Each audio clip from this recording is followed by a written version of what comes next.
Welcome to the College Parents Central podcast. We're here again to talk about all kinds of things that have to do with being the parent of a college student, the parent of someone who's headed to college, and sometimes those students who are just stepping out of college. My name is Vicki Nelson, and I am a faculty member in a communication department.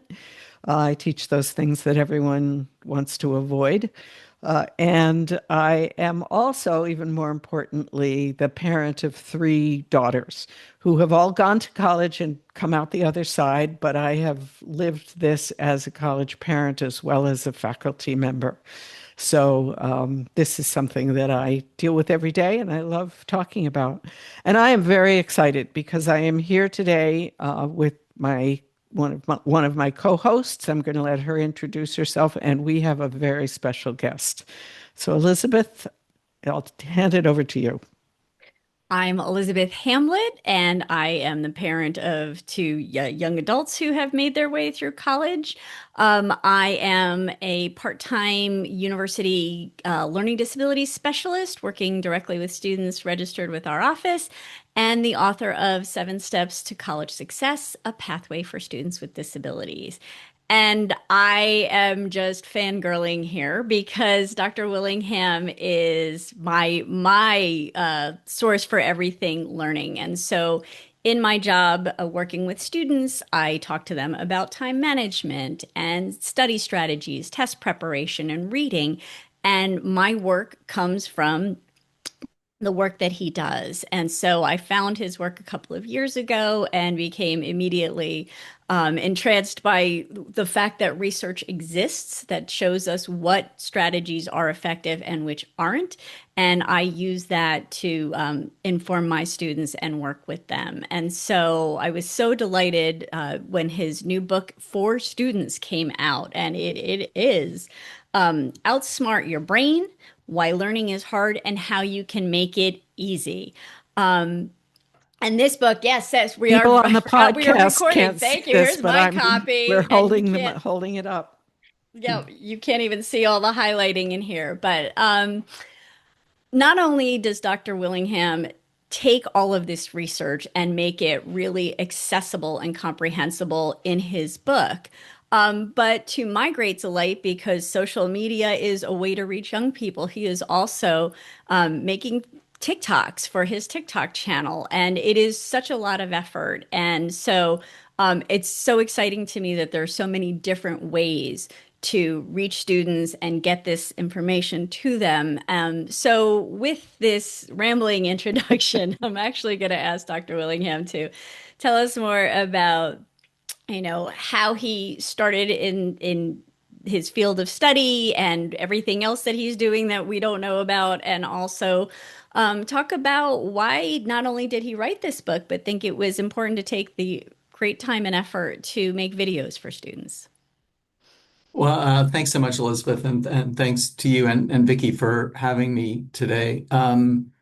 So my background is actually as a basic researcher. I got my PhD in cognitive psychology and was a researcher of human memory. And the work that I did was not applied. It was not. I mean, there's the old joke of when you get your PhD and like your parent introduces you, like my child's a doctor, but not the type who helps people. And I sort of went one step further. I was a memory researcher who couldn't really tell you anything helpful about your memory, like a way to to learn better. So because what I was doing was quite technical. That changed about 10, 12 years post PhD. So I got my degree in 1990 and have taught it, and we're talking about um, our relationship to college students. So I've taught college age students since 1990. And so for the first 12 years of my career, that was my only interest in learning really was trying to teach my courses competently. That changed when I was asked, just sort of by happenstance, because I knew someone in my hometown of Charlottesville, Virginia.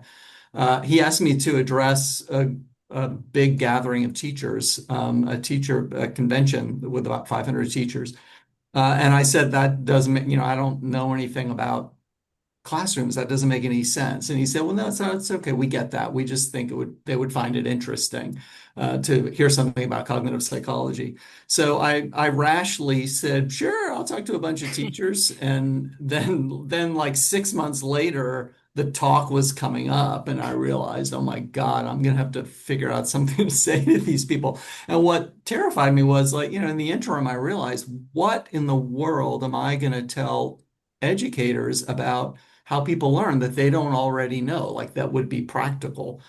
Um, but I had to, by that time, it was too late to back out. So I literally just went to the Introduction to Cognitive Psychology course that I had been teaching for, by then a decade, and just picked out some stuff that I thought was kind of interesting and maybe applicable to classrooms. And to give you a sense of how much I was fearful and thought this was going to be a disaster. I had just started dating a woman who I would very soon thereafter marry, who was a teacher. And so we had been going out for like 3 months or something. I said, hey, well, do you want to come to Nashville with me and watch me give this talk to a bunch of teachers? And she said, oh, sure, that sounds great. And as the talk approached and I realized what a calamity it was going to be, I like literally 30 minutes before I said, like, you can't come. Don't come to my talk. This is just going to be, I don't want you to watch this. So to my considerable surprise, it wasn't a disaster. Teachers didn't already know all this stuff and thought it was interesting and applicable to their classrooms. And that changed my career. And that was in 2001. And at that point, I started spending more and more of my time trying to translate findings from cognitive psychology and to a lesser extent neuroscience for educators. Now, the particular book that you mentioned, Outsmart Your Brain, which was published in 2023, was is not for educators. It's really for students. And as part of my, interest in education, it occurred to me that students are increasingly asked to become responsible for their own education. And I think I point out in the book, like when children first go to school in preschool, our expectations for what the child will bring to the table in terms of helping out with their own learning is appropriately nothing. Like, we don't think if a preschooler learns or doesn't learn, it's wholly the credit or blame of the teacher. Right. But by the time they graduate from high school, we have very high expectations of what children are supposed to bring to the table to aid their own learning. We expect that they know how to resist distraction. We expect that they know how to commit things to memory. We think they should know how to plan their own time. We think they should know when they actually know something, right? They should be able to evaluate their own learning. And much more. But none of this, I've yet to encounter a school or district that really has a systematic plan to teach children how to do these things. And that's why I thought it would be helpful to write a book about it. So that was kind of a long answer, sorry, but No, it's great. that's a very complete answer to your Yeah. question about how I got And involved in all and this. for the teachers in our audience, Dr. Willingham has written several books for teachers, and in at the end of every chapter in the student book, there are also suggestions for teachers. So there's lots Yes. of ways to Yeah. learn. And we can put all of those titles in the show notes so people can follow up. Yes, Um, you'll want at least 2 copies of each. So I would say at yeah, least. I mean, yeah, probably one for the five. classroom and one for home. yeah, That's maybe a it's third to give to friends. Absolutely. um, Holidays are coming up in a few months. That's right. that's true. Um, I want to follow up a little bit about the idea of the skills and strategies that you're talking about, because you talk in the book about how many different skills that it takes to really be a good student.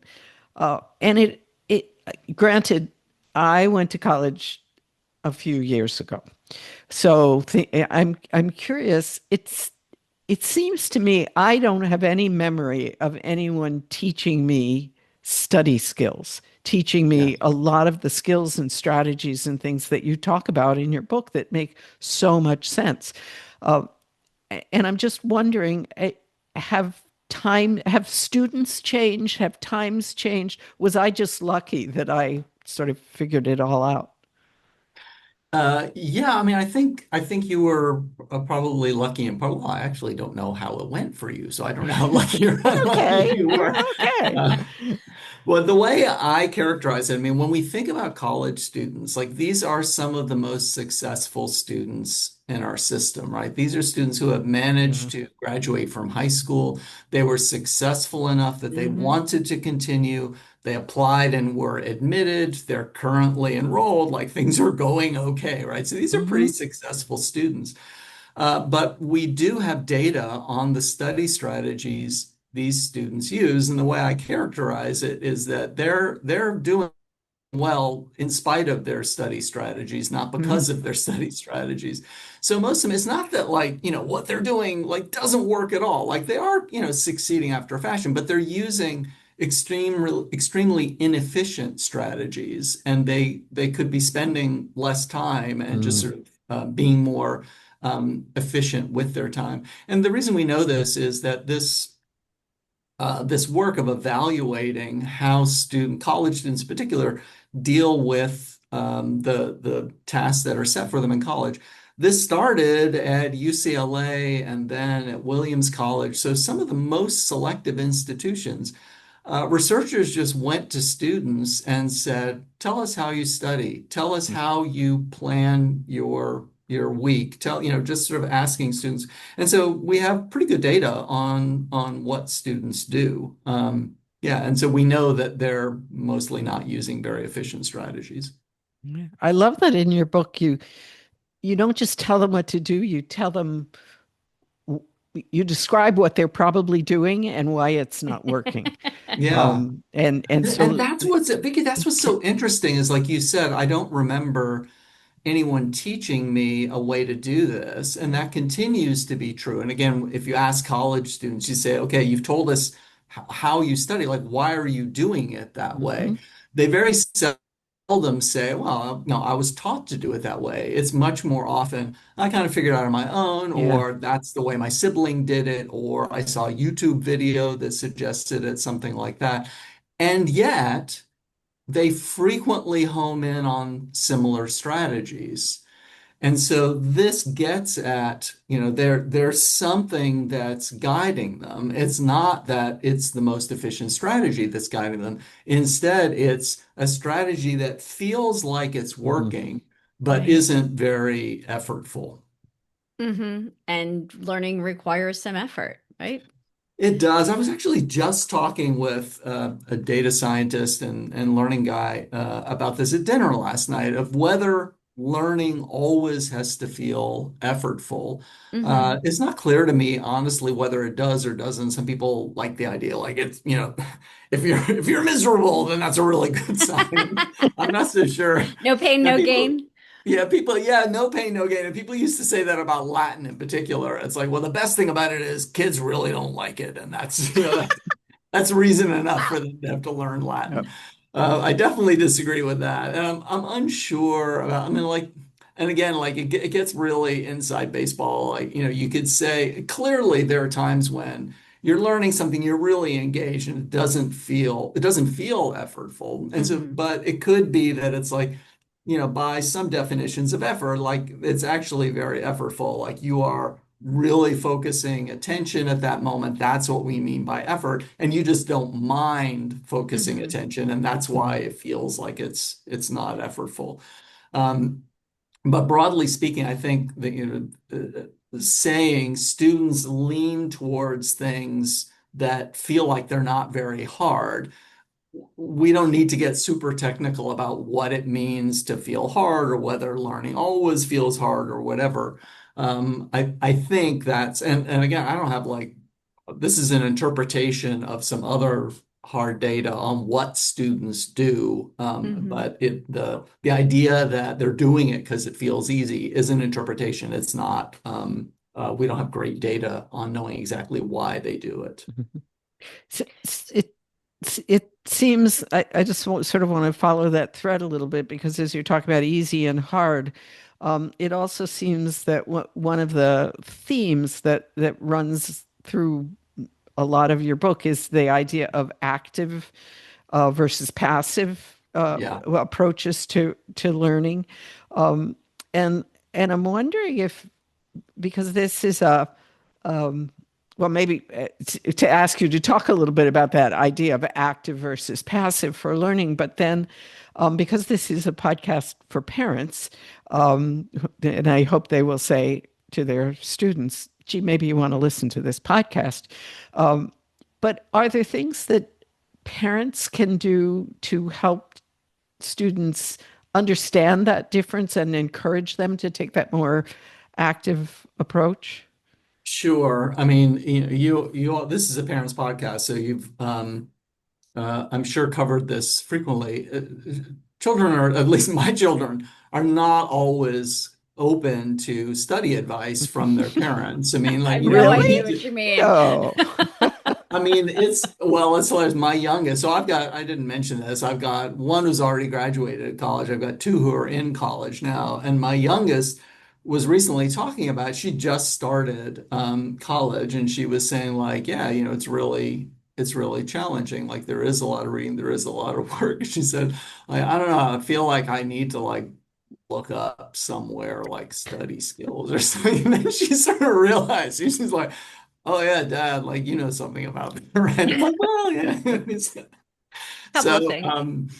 so, Wow. and she's actually, pretty open to suggestions, but that is rough. So anyway, I start by acknowledging, that as a parent, it's not always easy to get our kids to listen to it. But I also always say, and there's actually really good data on this, not in academic realm, but actually in conversations about substance abuse in Mm. particular, that when kids may seem like they're not really listening to their parents, but they actually are. They're internalizing it, even if they seem like they're a little standoffish, about like, Dad, I know you don't have to tell me. Like it matters that you're sending them this message. So yeah, I think there's, you can definitely, as parents, you can definitely talk to your students, talk to your children about specific study strategies, about the idea in general that uh, uh, this is something you need to strategize about, and that if you just sort of do it based on your intuition, it's not going to work. I'll mention the metaphor that I use in the book, which is that if you just sort of leave students to their own devices, they end up doing sort of the mental equivalent of push-ups on their knees. And so the metaphor, the analogy I offer is, imagine you're trying to get into condition you want to be able to do a lot of push-ups. And you end up doing push-ups on your knees because you say like, wow, when I do them this way, I can really do a lot and I can do them really fast. And bonus, it doesn't feel that hard. But of course, you know that you need a challenge in order to really improve. And the same thing is true uh, for mental exercise. You have to do something that feels in the moment like maybe it's not working. And that's true of many study strategies. In the moment, it feels like, well, this is actually, things are going worse. I'm not doing very well, because you're getting confused about learning versus performance. Learning and Mm. performance are not the same thing. And you can, without realizing it, you use study materials to enhance your performance. So it looks like you're, like producing a lot of answers, things are going great. But the answers are not totally coming from your memory. Now, the one thing that I'll mention in particular that I think parents can help with is planning and scheduling, because they are pretty much the only ones, in addition to the students, who are aware of, or most of, the claims against students' times. So very often in middle school or high school, in many districts and schools that I visit, they provide a planner and they give students some rudimentary instruction in how to use a calendar. But the challenge is that's just the point at which, first of all, students' time is really, they're getting really busy and they've got many claims against their time. And also they're, traveling among different teachers in different classes. And so there's nobody at school who, just at the time when students really need feedback about whether or not they're using their calendar in the right way, there's no one at school who's in a position to give that feedback because nobody has full knowledge. Parents do, and so that's something I think they can be especially helpful with. And of course, the best thing parents could do if your student is in college is to tuck your book in their luggage when the students go or send it in a care Oh, package. yeah. Yes, So it's just absolutely. sitting there. And then That's when right. the student needs it, you're Yes. ready to grab it. Well, and what's so nice about the way the book is written is that, it's in chunks. So the thing that they need, they can find easily in a Yeah. chapter. Although it would be even better if they got it for graduation from high school and Yes. read it over the summer. And there is an audio version. So for those who would rather listen than read, there are lots of different ways to get this information. I play the So, TikTok videos in my class all the time. Well, and uh, yeah, I made that we mentioned the TikTok before. So the TikTok was actually initially, this is actually kind of funny. So my publisher said, when I, first signed the contract and they started talking about publicity and like how I could help out and what their plans were, they said, "We are going to put you on TikTok." And I was like, "That's an awful idea. Like, no way. That sounds absolutely horrible." And they were like, "No, it's going to be great. Like, we're going to bring you to New York and we're going to like, it's going to be professionally produced and all that." So I was like, wow, these guys are really all in. So like, I don't know, 2 months later, like that just disappeared. And they said Mm. that idea was off the table. And I was like, did they like see what I look like? Or like what happened? They suddenly decided they didn't want to do this. But my wife said, you know what, like you should just do it anyway. Because the great thing, like just try. Because the great thing about TikTok is like if it flops, nobody sees. Like it's totally invisible. Like six people see the video. What do you care? So if your video's stupid, it's like no risk at all. So I just, sort of got on there and made a quick video about, I don't even remember what my first one was, but my first video got like 300,000 views or something like that. So I was like, oh my God, this is easy. So I just sort of kept making them. And have, I don't know how many I've made now, 75 or 100 or something like that. And they vary in views and so forth. But yeah, each one is sort of like one little sort of micro tip. Of course, try to make it very, very brief. The book, sort of explains like, here's how your mind works and here's why this is a good idea and so forth. And the videos, like, in typical TikTok are like, do this, and that's about it. Kids like that. Uh, yeah, I and mean, and my say that's what they want. of course, yeah, that's totally what they want. They're also like, I think, have zero interest in buying a book, and they just want to absorb it from TikTok. My youngest, said, I've had more than one video that's gotten 1 million views, and my daughter said, like, Dad, you've probably sold like 10 books from TikTok, and I was like, I'm aware, but that's Mm. okay. I mean, like, it's Yeah. still disseminating in a different way. So we were talking a little bit about what parents can do, and obviously loving, caring parents who are all our audience. I think during COVID became more aware of their students, learning and their Yeah, study habits. And in my community of disability services professionals, as I'm sure in lots of other educational areas, we're sort of starting to see the effects of the COVID teaching environment and expectations at the time on, how our students are coming to college now. And so, yeah. I mean, I realize we're still very much immediate post-COVID, but have you seen any effect on students' ability to be independent learners that you've even observed in your own classes pre and post COVID? Yeah, 100%. And I don't know of hard data on this at the college level. There are surveys of elementary and secondary teachers, sort of confirming they feel like they're definitely seeing a difference post-COVID in terms of student stamina, in terms Mm, of students' self-confidence, their willingness to take on assignments. And even though there aren't like big surveys like that, there a zillion anecdotes. I mean, I've yet to meet a college professor who's like, oh yeah, like we're back from COVID. Like things are just the way they were before. yeah. Like there's nobody who is saying that. And I definitely see it in my own teaching. I mentioned my introduction to cognitive psychology class, and that's the one I started teaching that as a graduate student. So I've been teaching that since the 80s. And that course, doesn't, the content changes, of course, as the science changes, but my expectations really haven't. It's an introductory course, and so there's lots of vocabulary you have to get under your belt and there's basic concepts that are unfamiliar to people. It's not an easy course. I mean, it's like taking, Bio 101 or Chem 101 or whatever. And this post-COVID is the first time I've had students say, like, this is, your expectations are unreasonable in this course. Like, no one could learn this much. And I try not to be the fuddy-duddy and say, like, well, back in my day, everybody, right? But, Yeah. but it's not just back in my day. It's like, back in 2019 and every Mm. year up until then, people did.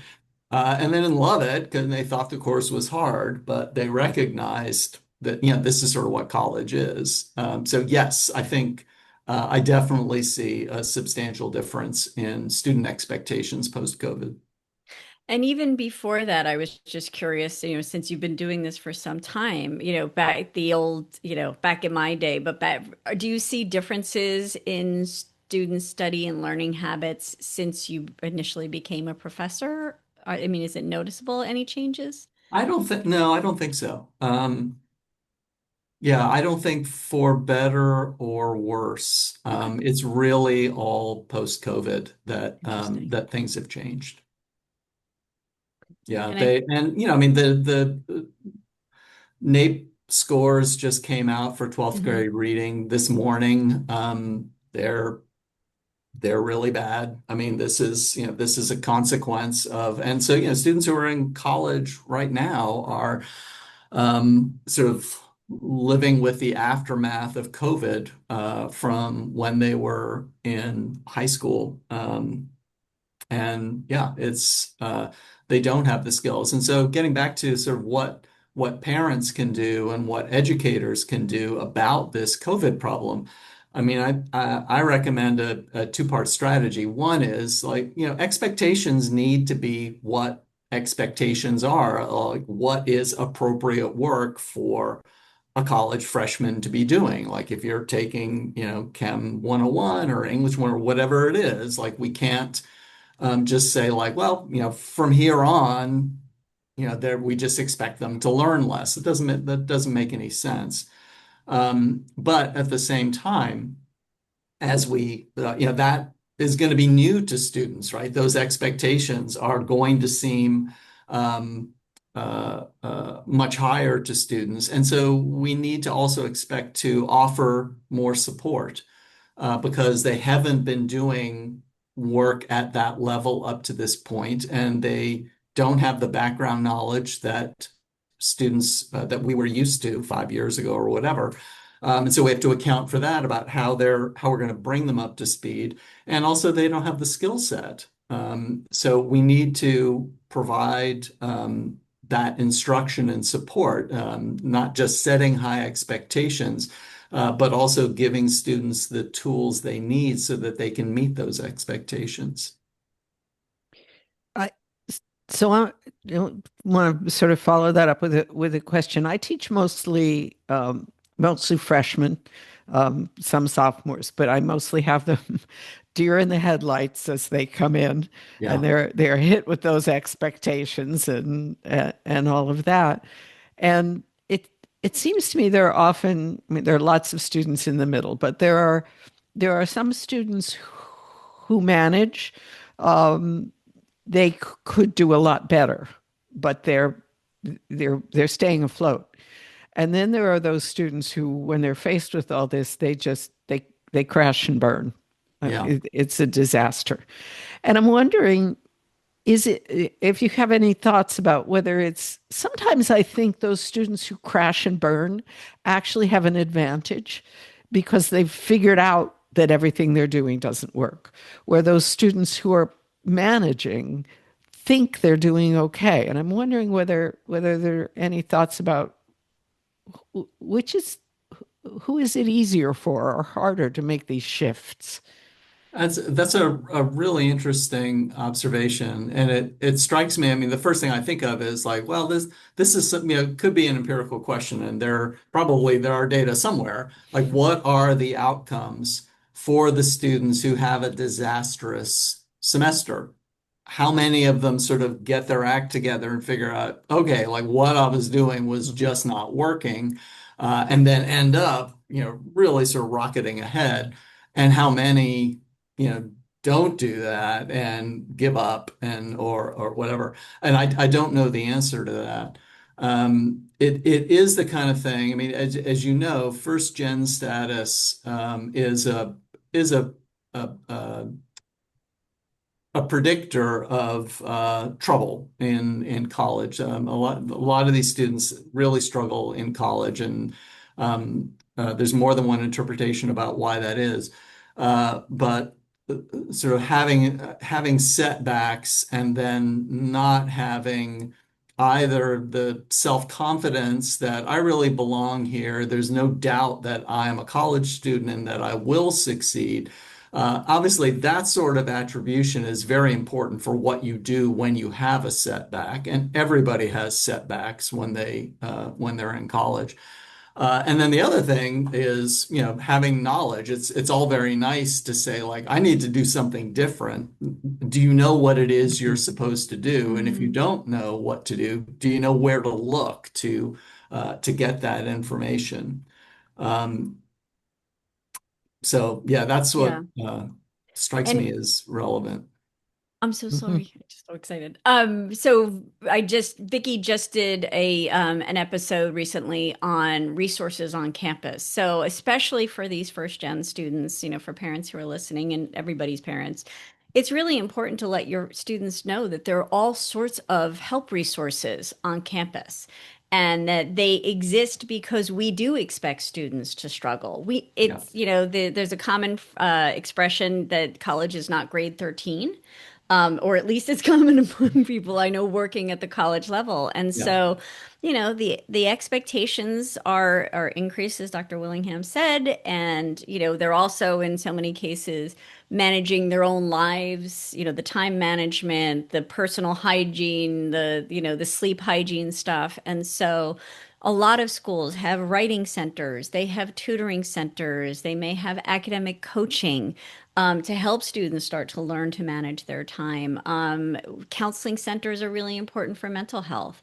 And so make sure your students are aware of this stuff because, to Dr. Willingham's point about, self-doubt and do I belong here, imposter syndrome, they should be aware that a lot of students feel this way and that the supports are there for them. So, That's such an important point, and it because it is so much easier if you're going to ask for help at all. It's so much easier to ask your roommate or the person down the hall and so on, and that's okay. That's better than asking anyone. But I mean, like they're not professionals, and it's like you're talking about. I mean, the people like this is their life. This is what they do professionally, and they really know what they're talking about, and they're very thoughtful about it. And you're much more likely to get helpful advice from these professionals than you are from the very well-meaning roommate, but they're kind of like, they're maybe like 3 months ahead of you in all this, right? So it's or they may not the be doing well either. they may not be, you're Yeah. right. They may be putting Yeah. up a really good show, but things are Right. not going that great for them.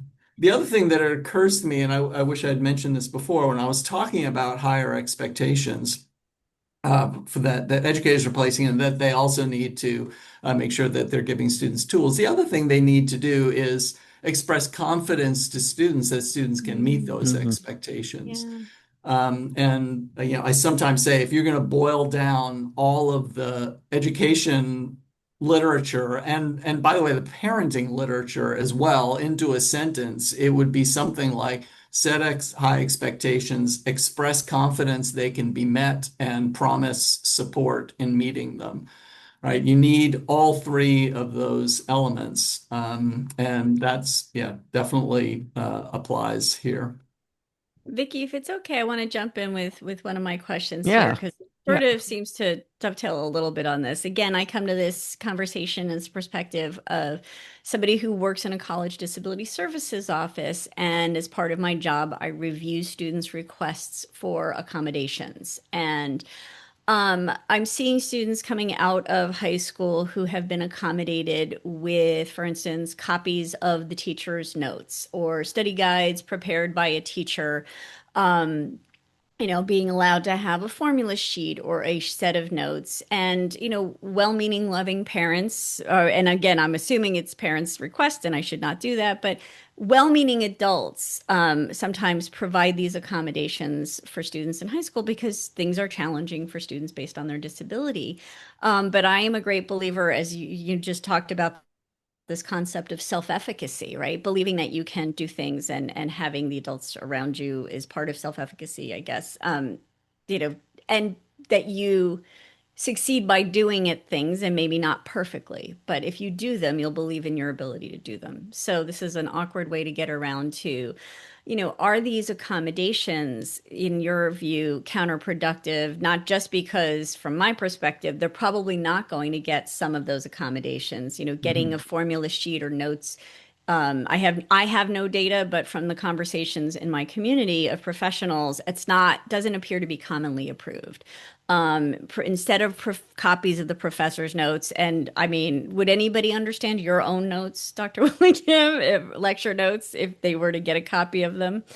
You know, in these ways, they're not asking students to learn how to do things and be more independent. So, with that, Yeah, so there are a few components of what you said. So yeah. first, I agree in terms of accommodations that are commonly offered on college campuses. I, of course, only know about my personal experience, but my experience certainly is consistent with what you described. I've never heard of a student getting an accommodation where they get access to the professor's notes when the rest of the class does not. Mhm. It's usually much more in the vein of there's an obstacle to your accessing the content or participating in the class that isn't really that relevant to the learning experience, but nevertheless presents an obstacle. So, most obvious case is, the student has difficulty with the motor aspect of writing or something. And so, in they do get access to class notes. They wouldn't be my notes. They would be a peer's notes or something like that. Um, the that that instance that I happen to pick is one that it's not ideal because the process of taking notes actually does improve your retention of your memory of the content. But if you've really got dysgraphia, then it's not doing that for you. It's not helping. But yeah, something that I mentioned before, a difference between performance and learning, and so it's a mistake to think that learning, I mean, and this is a very common misconception among students and probably among parents too. Learning means sitting down and committing things to memory. Studying means trying to cram things into my memory. There are many activities that you do that contribute to your learning Right. that may not look like learning to you. Um, and I frequently recommend this as start this way. When students come to me and say, Professor William, I'm very frustrated because I felt like I'm doing, really, really preparing. and then I'm not doing very well on assessments and I don't know what's going on. When I talk with them about studying, again, by studying, the only thing they think that matters is trying to cram things into my memory. So something like going on Quizlet to get a slide deck that someone else has prepared, Right. they view as a great idea because that Mhm. saves time. Making my own deck would is like a prelude to learning. It's a precursor to learning, but I'm not going to learn anything by making my own deck. And so I have to point out to them that's not right. Like actually evaluating what's important enough to go into a deck, what kinds of questions should I pose, what are the connections among all of this content. All of that is really, really good for your memory. So this is a slightly roundabout way of getting at your question. It's one way of evaluating accommodations. Is this something, are you essentially taking something away from the student that is really a learning opportunity? Hmm. It's not just like they have difficulty doing this. They may have difficulty doing it. It doesn't mean it's actually not a pretty helpful thing for them to do. Hmm. So, I can give you my notes, but unless taking your own notes in class is so distracting and just rattles you so much that it's really, really taking away from your experience. That'd be one thing. If your notes end up looking a little messy, a little, and they're not great, your notes, like maybe we can find another way for those notes to end up being more productive. But we shouldn't automatically think, oh, you can't do that. Accommodation is I'm going to give you my notes because then in trying to help you, I'm actually maybe taking something away from you.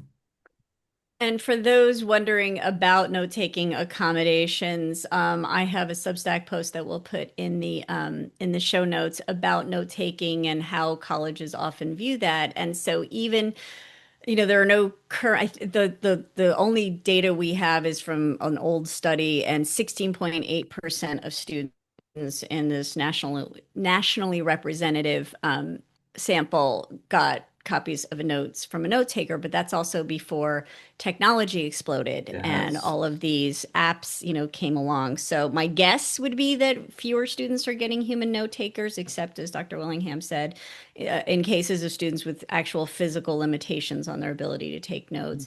But also, we need to be aware of the purpose of those notes, which is basically to supplement students' own notes. Colleges Yeah. typically expect students to take their own notes, not because we're just mean, terrible people, but that's part of the learning process. Right. And now this question is especially relevant also for students without accommodations because it's so it's so readily available to have an app take notes for you. You just have your phone listen to the professor's lecture and notes pop out. And so yes, students absolutely, the student's interpretation is sweet. I don't really have to listen because Yeah. notes are being taken for Yeah, me, right? that goes to that active passive sort of Hmm. thing. 100%. Yes. Yeah, Yes. yeah, I see that in the classroom too.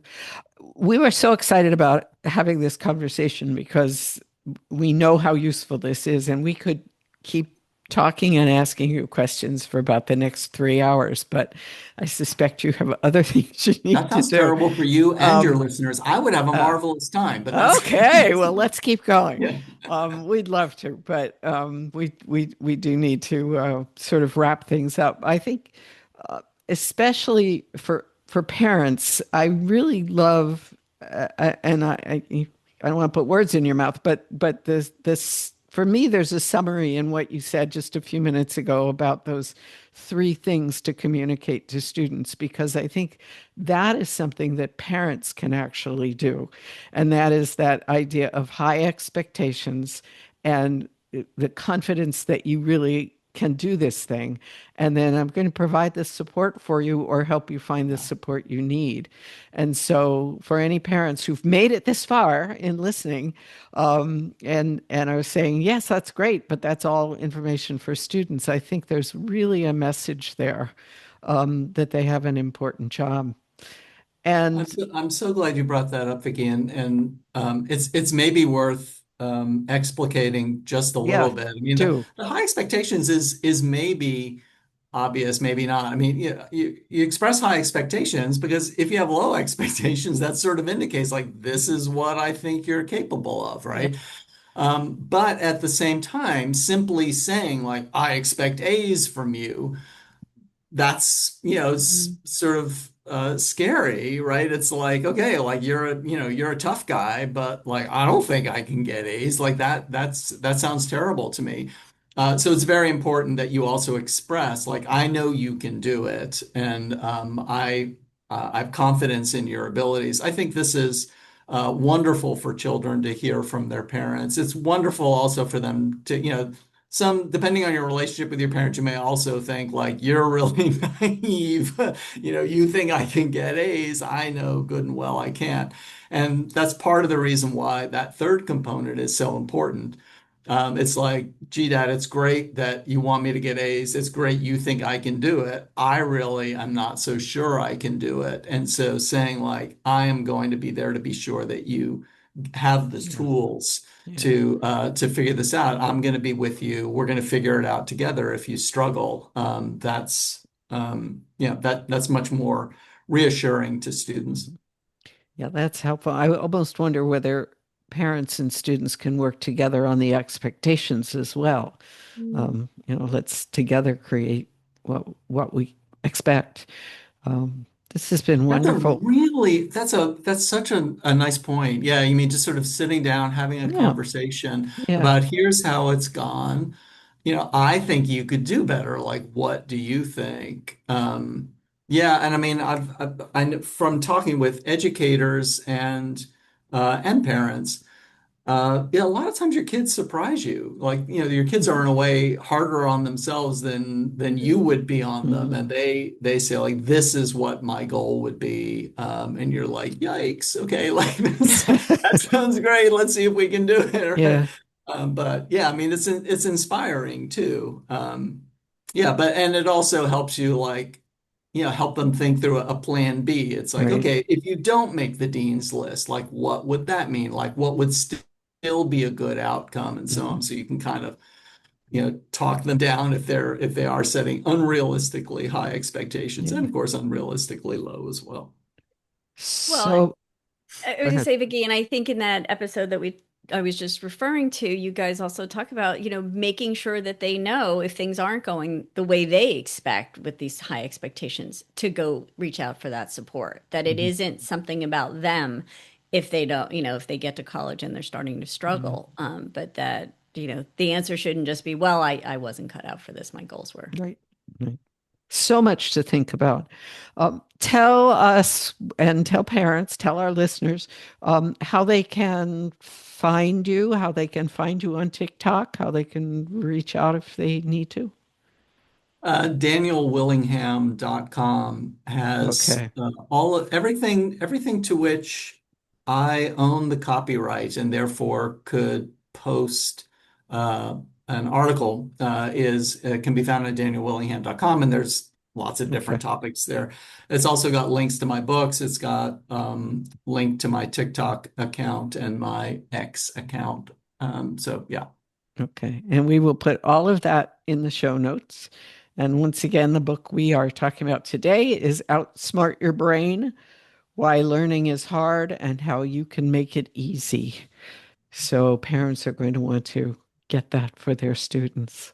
Dr. Willingham, thank you so much for taking time to talk to us today and share so much with all of our parents. Absolutely been a pleasure. And thanks to everyone for listening, and we'll see you next time.